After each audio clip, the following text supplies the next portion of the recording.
Welcome to Living Chassidus. Together, let's live the Chassidus we learn.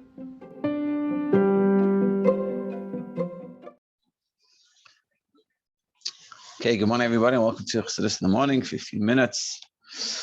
Mayim Rabim. So yesterday we were discussing about what is the Mayim Rabim, and today we're going to discuss really what the Chiddush is. Because if you think about it, and you look into your own life, when you stress is devoid of God, but we do stress. And when we stress, we're not connected, so to speak. And it's like because what we're saying is when we stress, when we have these concerns, they distract us from davening and learning. They distract us from connecting to God. But what we're saying from the Mayim is that the Mayim Rabim can't lo yachlu chavos zava. They can't extinguish this love they have for God, which is confusing because we do feel that it separates us. That when we stress out about these things, so we're less connected.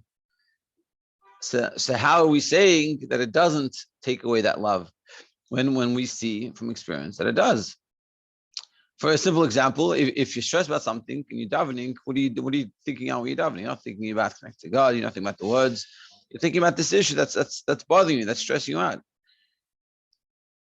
So then, how are we saying in the Mayim that it can't extinguish our love? It does. I am not thinking about God. I think about God less when I'm stressed. And when I'm not stressed, I can think about God better. So what's going on over here? Well, it's sort of confusing. So let's see. We're up to Ois Gimel. So Hine, and one of the perfect ways of like seeing this is some people, they have a hard time sleeping. They have sleeping issues. Or people have another example. They have back issues. A lot of times, there's Dr. Sono. He's like a back specialist. Passed away maybe 5-10 years ago or something, not so long ago. And he basically realized that a lot of the back issues that people are having are not a physical issue from their back, even though it was expressing it physically, but the source of it was stress, and they're holding stress in their back. And there's tons of people, that I know that had this issue, and I see it myself also. And these are stressful things. And when that happens, it shows that it's pretty stressed. And so that in that place, you're not thinking about God, and God is not, it's just like, get rid of this pain. Or you unfortunately suffer with it. And people, I heard Rabbi, I forgot his name now, the Rabbi Majeski, that someone told him to go to Dr. Sono, and his back was so bad, they say it was like you could watching him walk was like painful. And his condition for going to see him was on condition that they'd bring him his special chair. He had one chair that he could sit on that sort of make him half comfortable. And through speaking to Dr. Sono, getting rid of that stress, he's better. Now you would see him. You don't even know you wouldn't even recognize that ever happened. But these stresses are real things. And so clearly when this happens, it does feel that we're separating, that we're disconnected from God. And it is distracting us from God. We could daven and learn a lot better, and we could do Torah mitzvahs better if we didn't have stress, seemingly. So then how are we saying that it doesn't finish the love? So let's see.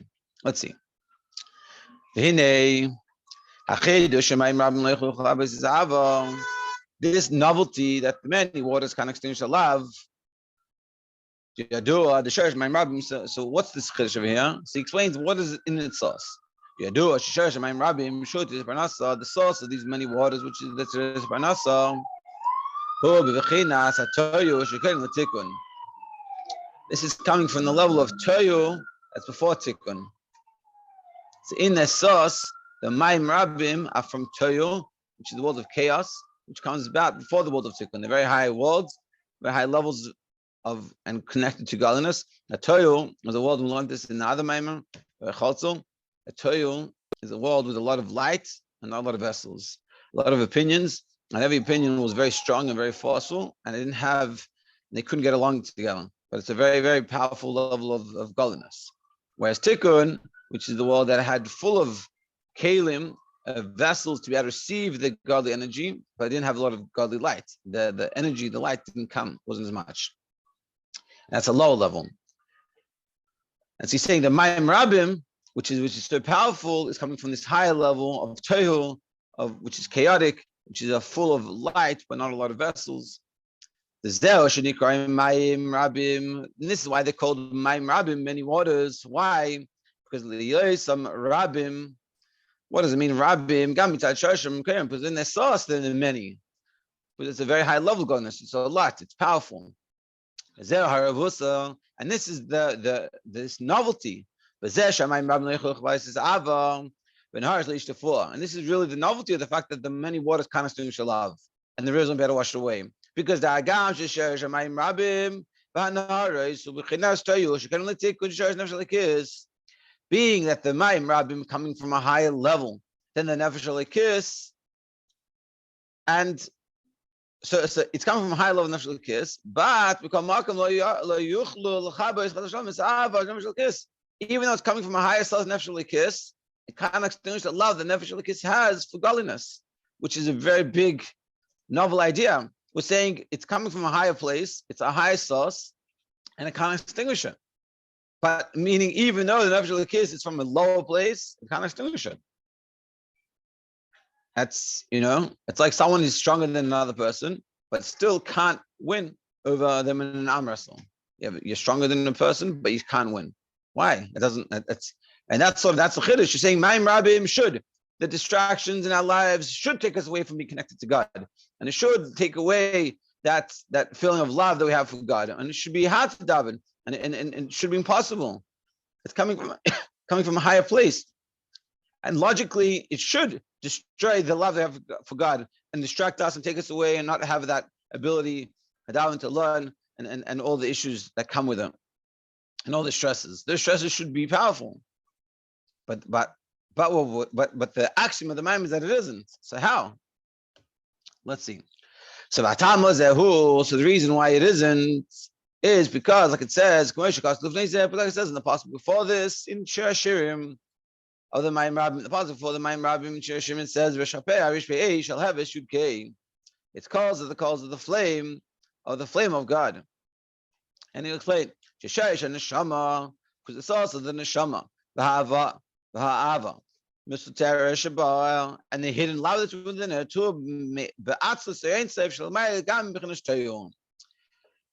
because essentially the source of the Nefesh Elikis, that like its true source, is in Atzis Ein Sof, which is even higher than Tayum. So the meaning there's different sources, different levels within us. There's the way we function normally, and then there's when something happens, we function on a deeper level, and then something intense happens, and then we function on a huge and deeper level. It's like a simple example. It's like when something stressful happens, something intense happens. Like a kid is under a car, and someone lifts up the car to take the kid out. Things like that happen. That's not a normal way of functioning, but we have that in our source. We have this ability, and that's what he's saying. That in our source, really the source of the neshama. So there's the simplistic level of source, which is in neshama as it is in Tikkun, which is in a lower level than the Mayim Rabim. But then there's a deeper level of the neshama as it is sourced in Atzmus. We're going to have a question on this. It's a beautiful man, but it's sourced in God's essence, which is higher than Toyom, and that's why I can't extinguish love. Because the source of the love of the Nefesh Elikis is coming from the level of the flame of Hashem, as it is connected to and hidden within the kol. The kol, he's sort of saying that the kol has fire within it. How do we see it? When we light it up, it lights. So it has potential fire within it. It's just hidden there. And when you light it, when you put a match to the coal, then it lights up. And that sort of Nefesh Elikis. It could be like a coal dormant, but you just need to light it up and it comes lit. But there's an even deeper level of the love of Nefesh Elikis. A better example, which is as it is a flint. A flint is a rock that you take and you smack it, you hit it with another flint, and sparks come out. what's the advantage of a flint over a coal? Is that the flint is like Shalamayel Mi'avayis, a level higher than Avayis, even higher than the creation of the world, higher than Tikkun, higher than Toyul. This is the level of Atzos. That's the true source of the neshama. When we look at the text, when the Torah, the Perish Akasav, like it says in the pasuk, and the spirit of the neshama will return to Hashem who made it. To the level of, where does it go back? To the level of Elikim, Hashem which gave it, which is and I would say this term. So to explain it in simple, you have a coal and a flint.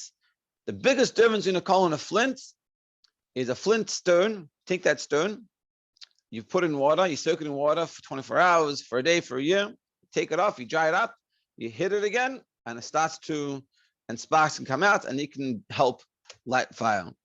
A coal, generally you just light it, and it can light up. But if you soak it in water, then it's done. It's done. It's soaked in water, and it can't, I don't know if you could let it out in the sun and dry up and then light again. I'm not sure if that would work. But it gets very affected, and these are sort of two levels of the neshama. There's a level of the neshama that it's like a kol, which is the lower level, which is toyu, and on that tikkun, sorry, and on that level, the Mayim Rabim, these concerns and these stresses of our lives take control of our life. But there's a deeper level within us that we're like a kol, like a flint, and nothing can get in the way. And you can stick us in water, you can get all these financial concerns, you can bother us, you can stress us out, all these things that can come, but I can just dry myself off and I can light up. And we all have that within us. And that's what he's saying here. Daled. So the time is Daled, we'll start it off. And behold,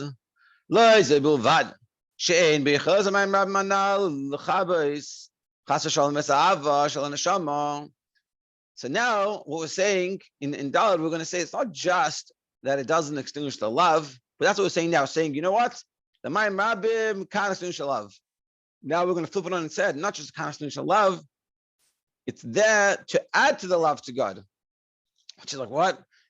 Till now we're talking about, and when we think about it, these concerns and stresses in our lives, we're like, I wish I didn't have these stresses and I could just daven and learn, I could connect to God more, it'd be easier. I don't have to stress about all these things.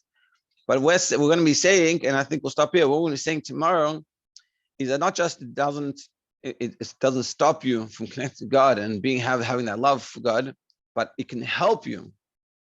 And we're going to discuss how it's going to help you later, but that's what he's saying. That's what we're going to be saying tomorrow, how it helps. That really, it's a whole purpose, and this is what we're going to see tomorrow, the whole purpose of these Mayim Rabim, whole purpose of these situations that stress you out is not to stress you out, but it's to connect you to God and say, hey, and really what we should do is use it as a catalyst to daven better and to learn more. It's like, unfortunately, people that go and if you pay attention to this, people that go through a lot of stressful experiences, a lot of time they connect to God. People that go into prison, unfortunately, they grew up, not so religious, not religious at all. Suddenly they want to find out their religion. They're like, go back to their roots. Or people unfortunately get sick. What do? They start davening. I had a friend that he wasn't so religious, and unfortunately got Yanamachla, and suddenly became very religious. And I'm not Chas v'Shalom, I'm not saying that's why Hashem did it. We don't know why Hashem does what He does, but what we're seeing is that these stresses, the way we should take it, is a catalyst to push ourselves more forward towards connecting to God, and that's the whole purpose of it. And once you do that, it should all go much better. To be continued tomorrow.